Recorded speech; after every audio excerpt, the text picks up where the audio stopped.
welcome to Your Family Dog, a podcast dedicated to helping families love living with dogs. Here are your hosts, Julie Fudge Smith and Colleen Pilar. Hi, welcome to Your Family Dog, a podcast dedicated to helping families love living with dogs. I'm joined today with Julie Fudge Smith, a former trainer at All About Dogs. Now Julie lives in Ohio and has another company, and another current trainer at All About Dogs, Amy Tram, and I also am at All About Dogs. So that is a connection that we all share, but what we're going to talk about today is Amy's passion for Flyball. She and her dog Mango have spent a lot of time doing Flyball. So thanks so much for joining us, Amy. Oh, thanks for having me. So, Amy, what exactly is Flyball? Can you describe this sport to us? Sure. So, Flyball is a team sport. It consists of a relay race of two teams of 4 dogs and their owners. And what happens is there are 4 jumps. I don't exactly know the distances. Somebody who is far more crazy about Flyball would know, like the team captain. But so there's 4 jumps, and then there is a box, a specialized box that sits at the end of the Flyball lane, and it holds a tennis ball or some kind of ball. They used to be tennis balls, but now there's all different sorts of balls that you can put in there. And it triggers, so the dog jumps on the box. It triggers the ball to fly out of the box. The dog gets the ball, and they run back towards the other side of the lane, and then the other dog passes. The dog passes the other dog, and the next dog goes down. So it's a relay race of 4 dogs. Once the last dog crosses the finish line, then they count the Time? So let me just restate that and see if I can picture it right. So I'm in a lane and I've got my dog and I send my dog out over 4 jumps. Yes. He hits a box that shoots out a tennis ball or some other ball, grabs the ball, comes back over those 4 jumps to me, and then Julie's standing behind me ready to send her dog off? Right. So kind of think about the tennis ball as a baton, sort of, except it's a tennis ball. And then you don't give the tennis ball to the next person. They just go back and they get a new tennis ball. So each dog gets his own tennis ball? Yes, they do. Yes. Okay. All right. And if they don't get the ball, what happens? Then that's a fault, and you don't end up completing that race, that heat. Okay. Right. So how long does one of these heats take? I'm envisioning this is like 30 seconds. It's super fast. So the fastest dogs probably at this point can probably complete, go down and come back under 4 seconds. Like that's the super, super fastest dogs. So average probably between 4 to 6 seconds, I would say. So an average dog probably is around 5 to 6 seconds. So it's super fast. Teams in general are probably around between 25, 30 seconds. So it's really, really fast. Yeah. Okay. It's just crazy to imagine that much activity in 30 seconds, you know? Yeah. So it's very loud. It's super, super loud. Super loud. Yes. Yeah. Why? Can you tell people why it's loud? Because the dogs are barking. Normally we do these activities, at least on the East Coast. On the West Coast, they do them outdoors. But on the East Coast, because of it's really cold in the winter and then it's really hot in the summer, we do them inside, mostly like metal buildings. So if you think about, you get a whole bunch of dogs, and when we're racing, we usually have at least 2 rings going on. So if you think there's 8 dogs, there's 16 dogs racing at any given time, and most of the time, almost all of them are barking. And then you have dogs that are waiting to race, and then dogs who just raced. And then there's dogs who are being crated inside the same buildings, some of whom are really excited that there are other dogs racing. Lots of dogs in a metal building with no kind of padding, so they're just all barking all the time. And it's all day. So you start at 8, you end generally around 5. Sometimes it lasts longer. So it goes from Saturday until Sunday. So yeah, you get used to a lot of barking. Wow. That is a lot of barking. You don't wear earplugs? Because I'm thinking... Yeah, people do wear earplugs. I never actually ended up wearing earplugs, but a lot of people wear earplugs. They do. Okay. That makes a certain amount of sense to me. How many times would your dog race in a day? So if you're there all day, does a dog do just one race or multiple races? Yeah. You race a bunch. You lose track. You just kind of... Many times. Captains would know better because they make a race schedule for you and you just go. Like it seems like if the races take 30 seconds and you're there from 8 to 5, there have to be a lot of races. Yeah, there are a lot of races, yeah. And it just depends on how big the competitions are. So Eileen, who's another trainer at All About Dogs, she's been doing it for a lot longer than I have. There's a huge race in Indianapolis that also, it's called Can-Am, and it's huge because it also has Canadian teams that participate, and they have normally, like I said, there's 2 rings, so it's 2 sets of races. But there, I think they have like 8 rings, so it's ginormous. I've never been because Mango is special, so we race very limited races. But Eileen's been to that competition, and that's just, I can't even imagine like the breadth of it and how many dogs, like how loud that would be, number one. Yes. But well, Eileen has an advantage there because our trainer Eileen is deaf. Yeah. So she does wear hearing aids that help her, but she says she just turns them off. She's like, I don't need them there. Yeah. So that would be one advantage for her there. So tell us, how did you get into Flyball and what's fun about it for you? Right. So our team doesn't exist. The team that I used to participate in doesn't exist anymore, but they used to practice in the same facility as All About Dogs when I used to be a client, and they did a demo one night at All About Dogs, and I think it might have been before. I think it would maybe have been after a class that I was at, and that was the first time I had ever seen Flyball, and it seemed to be super fun. And so Mango's a border collie, and as you guys probably know, and maybe some of your listeners know, border collies need jobs. And Mango's also a rowdy rover, so he particularly needed something to occupy his time with.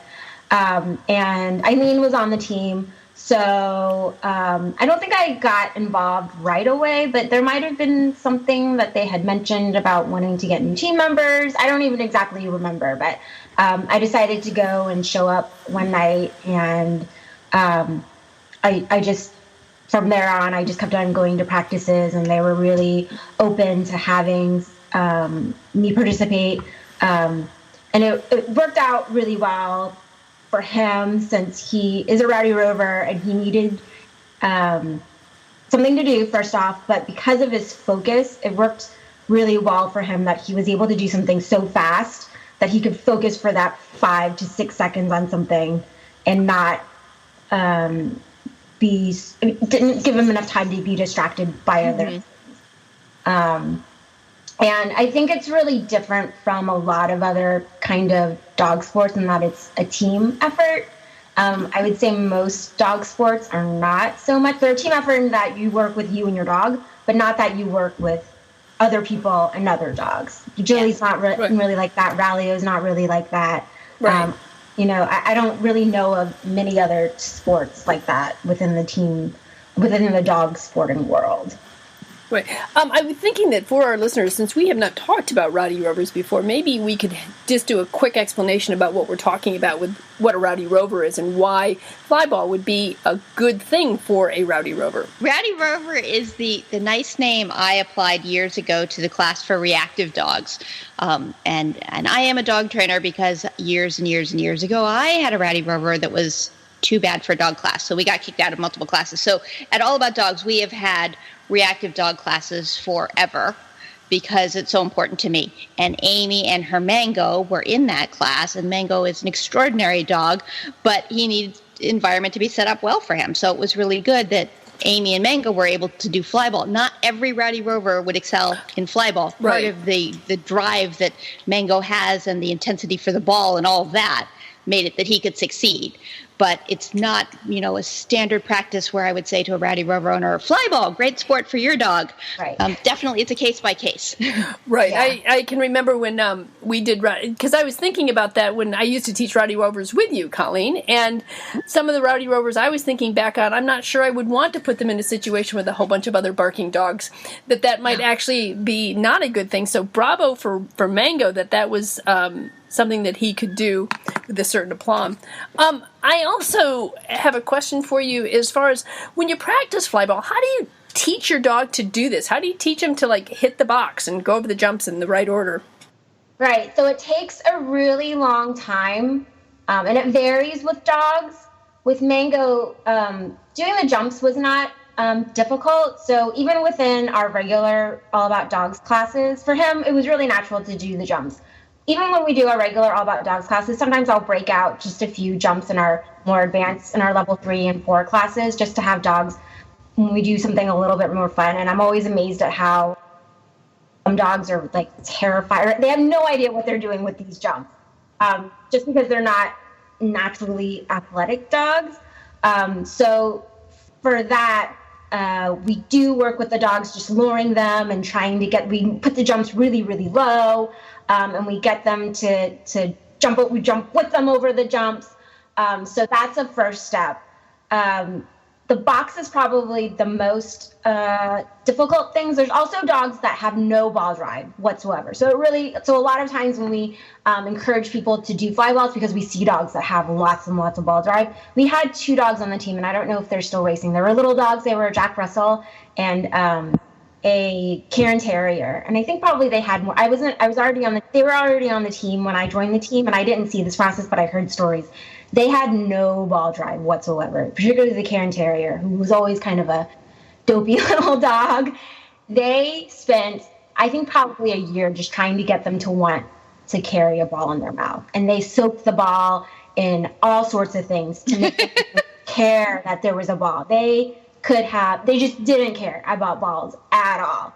So, but their owners were just really determined to want to do Flyball. I mean, for most people, they would have been like, okay, they don't want a ball, I'm not going to put any effort into it. So, that's a huge step. Even Eileen, her dog now, Ricky, had a little bit of issues with balls. He wasn't that crazy about balls, and he would spit out a ball a lot of times when he was coming back from the box. So there's a lot of different little issues that dogs deal with. In terms of hitting the box, there's also a lot of stuff associated with that, because the boxes sometimes make a lot of noise, and if dogs are noise sensitive, that can be really scary. They have to get used to the fact that when they hit this thing, this ball's coming straight at their face. None of it is natural. A lot of how we teach dogs in the world are not natural at all. Particularly hitting a weirdly shaped box that holds a ball that shoots the thing at their face is not natural.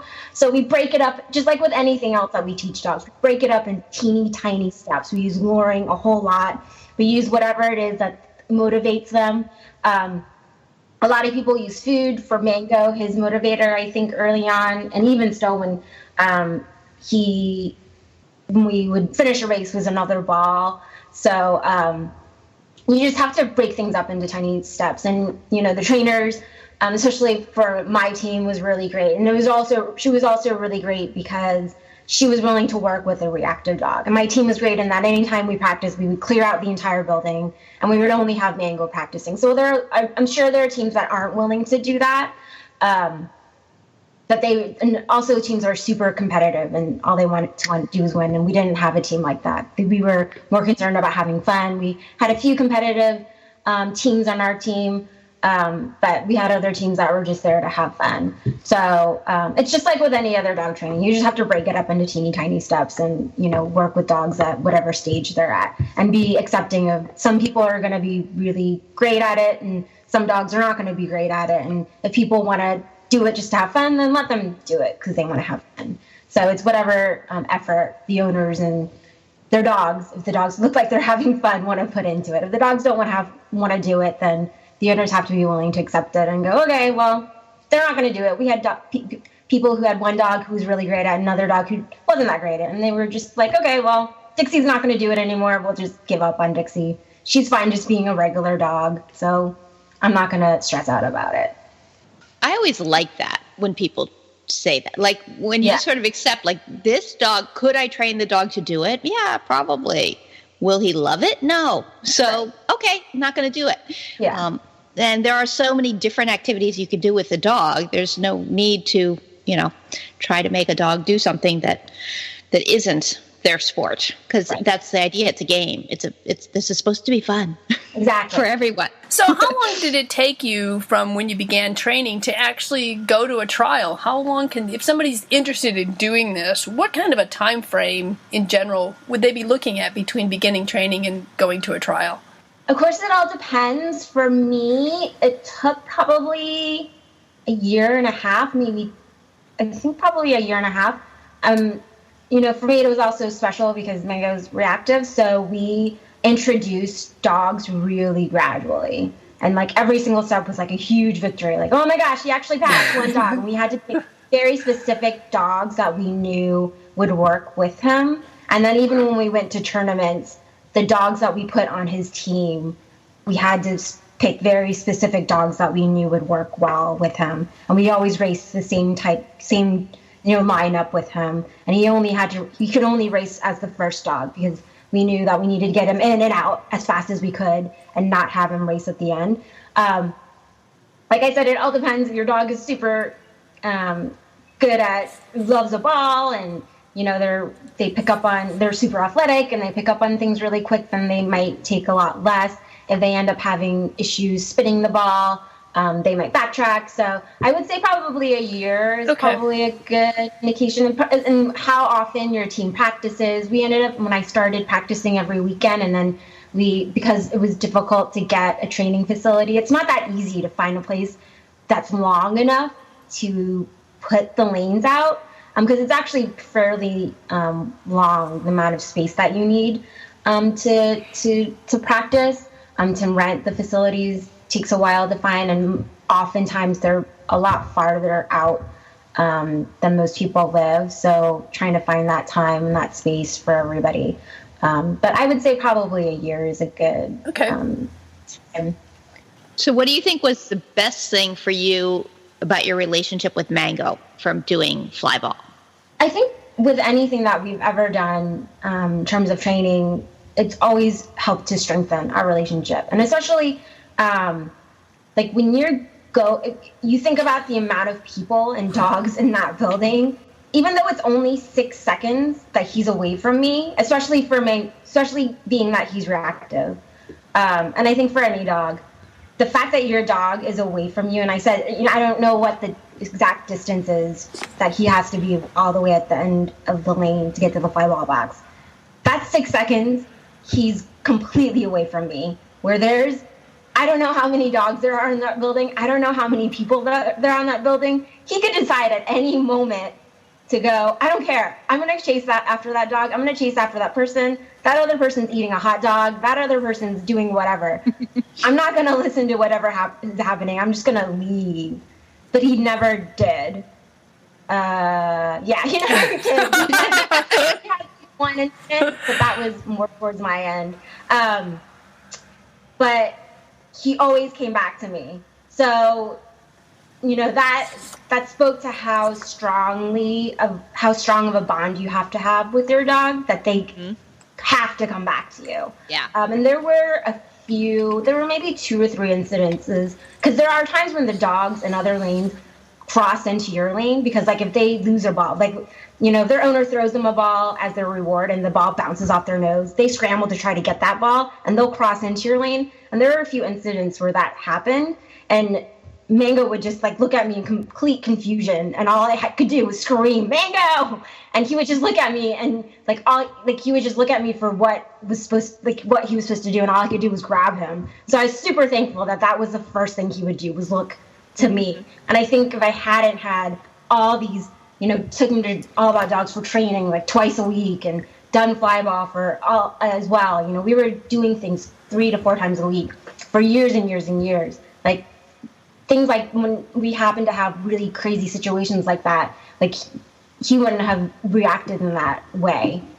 His first reaction would have been, okay, I'm going to try and turn around and bite that dog. And there were times, not that often, but there were times when dogs did react that way. Because it's scary. You don't have control, and it's a really crazy atmosphere. So I think that definitely helped to benefit our relationship. It just made us a lot stronger.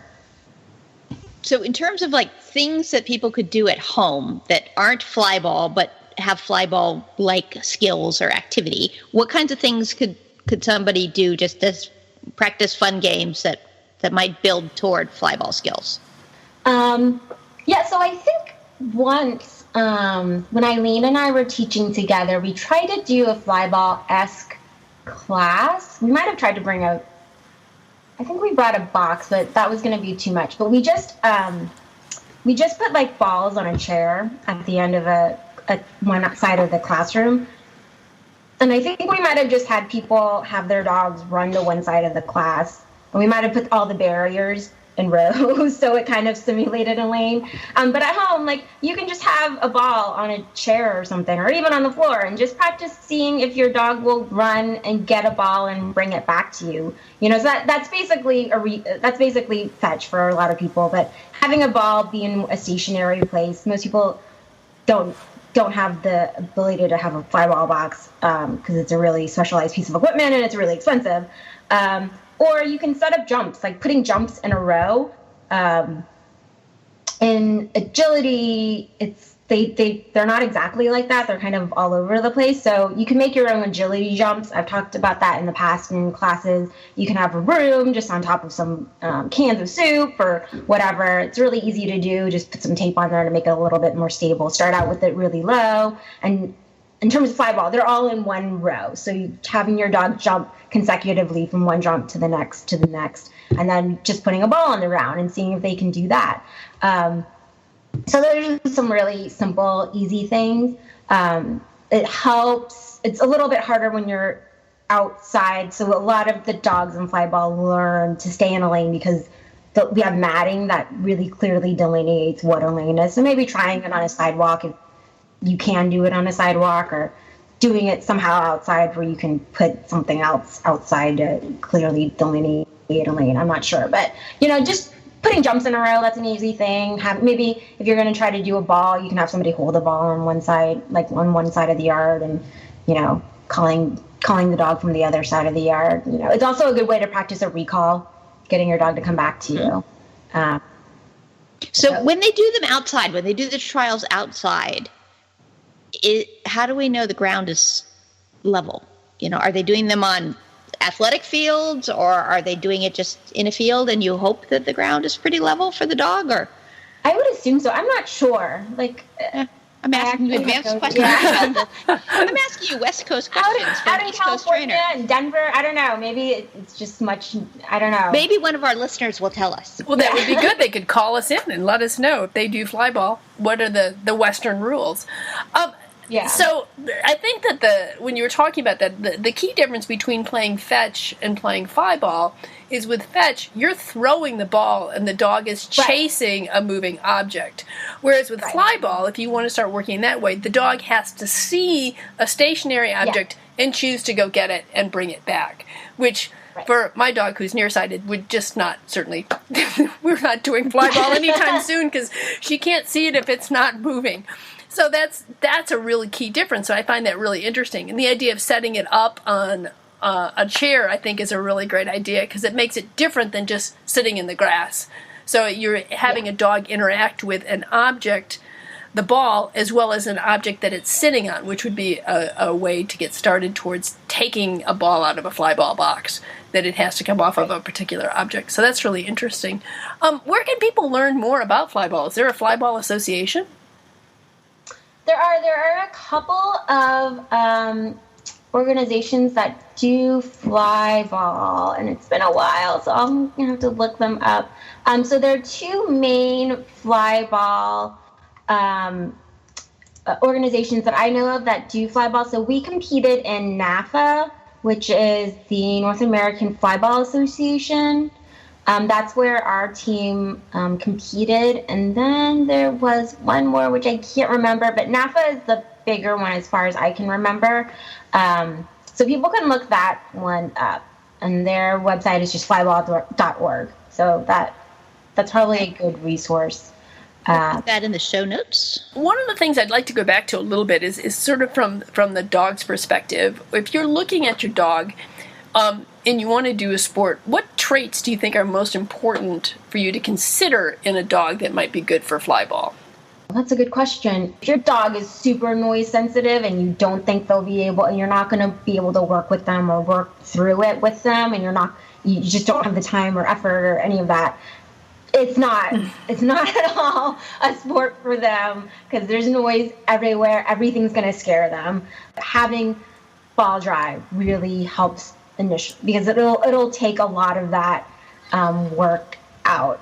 But the owners on our team who spend all that time getting their dog to like the ball are pretty extraordinary. Most people are not going to year soaking tennis balls in beef broth, and that's just, most people aren't going to spend that much effort doing it. It's a lot easier if you have 10 tennis balls around your house because your dog cannot get enough of them.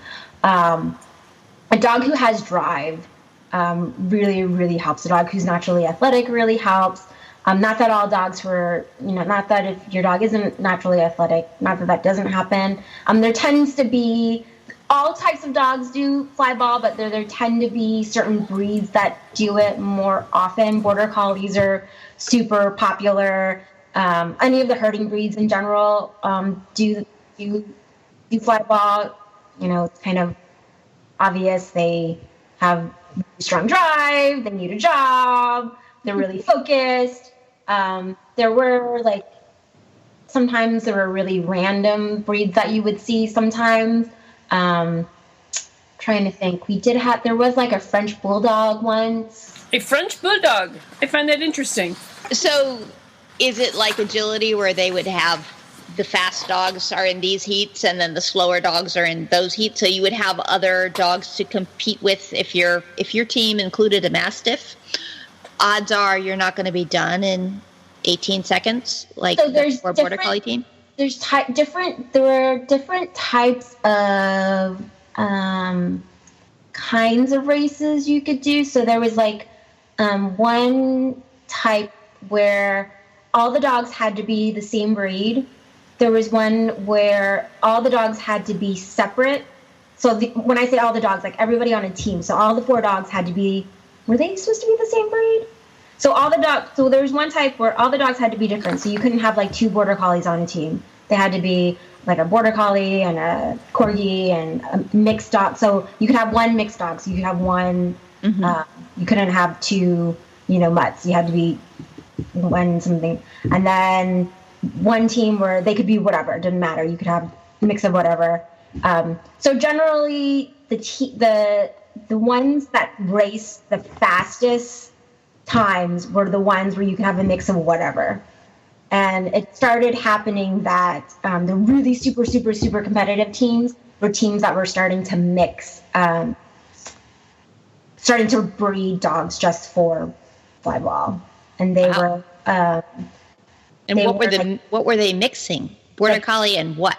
Like staffies, border staffies. Okay. You'd have a lot of drive. Yeah. They were really compact, really fast little things. Really, really just... Interesting. Now, aren't the jumps set for the height for the lowest dog on the team? Yes. Yeah. So that's also why they were doing border staffies, because then they were getting smaller dogs. Whereas if you did Border Collies, they weren't always the shortest dogs. But there were teams that had really fast Border Collies. And Mango was never the fastest Border Collie. So, and then in other teams, you generally wouldn't put all your slowest dogs in one team. You would try to mix it up. So you might have some slow dogs and you might have some fast dogs. And you always would try to get a little dog in there so that you could have short jumps. But sometimes there were teams that all had big dogs and you would have super high jumps just because you couldn't get any short dogs on there. And then it always depended on what kind of team you had. There were some teams that were super crazy competitive, and they would always have all fast teams. And our team was never like that. We had one really competitive team, but in general, we were mostly there to have fun. And, so that's also why I liked our team. And, I think it just depends on where you live and who you team up with. So what your purpose and competing is. So if you're interested in Flyball and you find a team and they're hyper competitive and you're not, don't give up. There are other teams out there. Look around. Yes. So everybody can start the sport at their own pace. Yes. Well, is there anything else that you think you should tell us about Flyball? Anything that we missed? I feel like we kind of covered it. So I think it's become more popular. So hopefully, if you're interested in it, there are classes that you can possibly take, like beginner classes. So definitely look for those opportunities. And if you end up liking it, definitely pursue it. If it's not your cup of tea, there's a lot of other dog sports out there. And I think also that's the thing in general, dog sports, there's a lot more different types of stuff you can take now than there were. I mean, when I started, which isn't crazy long time ago, but when I started, it was kind of, you could do agility or you could do Flyball, and that was really all I knew of.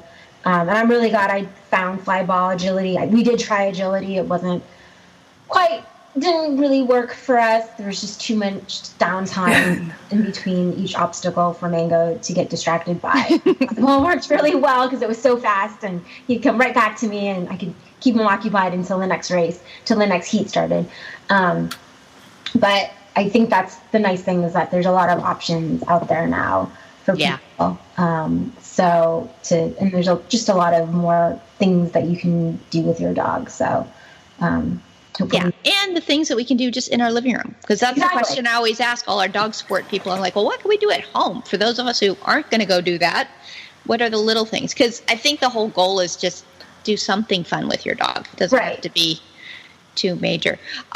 Amy gave us this amazing picture of Mango in full Flyball form. That's going to be the photo for our episode. So you all get to see Mango. It's a really good picture. So thank you for sharing that.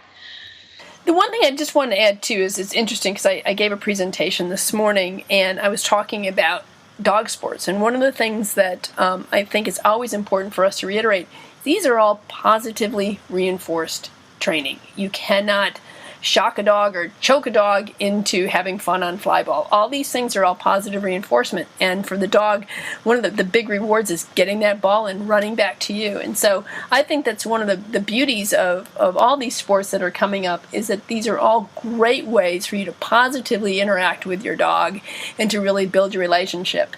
And it all goes back to the idea that, a reward-based system is going to give your dog the motivation to try something new, and that always makes it a lot more fun. Right. Mm-hmm. Yeah, I think that's one of the best things about doing. That was one of the most fun things about doing Flyball, because really, the people do it and go to tournaments to win all these ridiculous ribbons, because we want these dumb ribbons and these dumb titles. The dog doesn't care if they're a Flyball dog, excellent or gold or whatever. It's really for us, but you can see, Mango would get so excited as soon as we got into a building, and all the barking is because the dogs get so excited.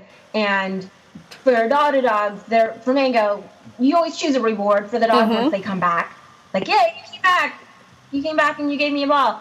For a lot of dogs, it's food. For Mango and for other dogs, it was just a whole nother ball. Drop the ball. Here, give me this tennis ball. Get that one. It's just like the ball you just But yay!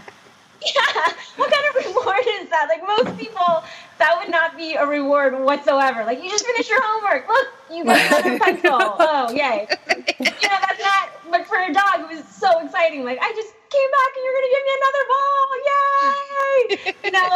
So for them, it's so funny to see how, sometimes I just wish I was a dog to know how much happiness that could be. Right. I don't think we ever experienced happiness on that level. Mm-hmm. It'd be amazing to know what that feels like. Absolutely. Yeah. And it's amazing to witness it and really be in that moment. To watch your dog go, oh my gosh, another tennis ball. And to really just take that in and go, that is amazing. Right. Yeah. Okay, well, thank you, Amy, very much. That was really informative. I hope our listeners have learned something and will do something to enact with their dog some fun training. It seems to me, too, it's a great way for a dog to expend energy, which we're always looking for, too. So yes, thank you very much for joining us. Colleen, do you have anything else that you'd like to add or wrap up? No, just thanks for joining us, Amy. And I'll see you next week, Colleen. Thanks again, Amy. Thanks for listening to Your Family Dog. Got questions? Interesting ideas? Colleen and Julie would love to hear them. Call 614-349-1661 or visit www.yourfamilydogpodcast.com to share your thoughts. Hey, if you enjoyed the show, could you do us a quick favor? Head over to iTunes or Google Play or Stitcher or wherever you get your podcasts and leave us a review. That will help other families find quick and easy tips for enjoying life with their dogs. Thanks!